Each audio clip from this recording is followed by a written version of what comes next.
अस्सलाम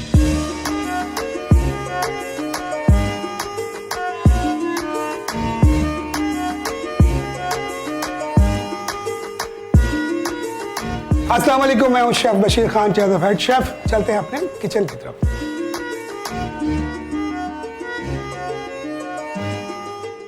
सबसे पहले हम डालेंगे 2 से 3 टेबल स्पून ऑयल और तेज आंच में इसको हाफ पैकेज 2 पीसेस मलाई चिकन टिक्का हम डालेंगे और तेज हीट में बनाएंगे इसको अच्छे से और कट लगा देना अपने से इस तरीके से 2 से 4 मिनट बनाना है हमने टिक्का।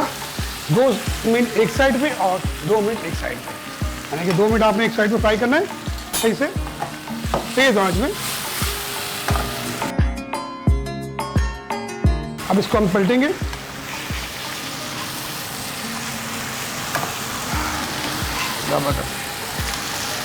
और दूसरे हीट में भी हम इसको तेज हीट में जो है बनाएंगे।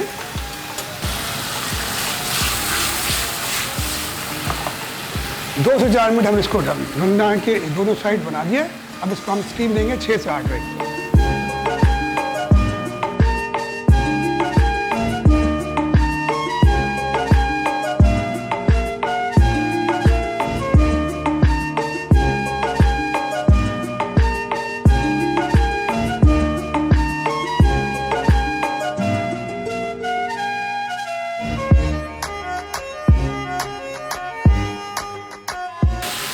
2 से 4 मिनट बनाना है हमने टिक्का इस तरीके से। मज़ेदार चिकन मलाई टिक्का हमारा रेडी है। ये देखिए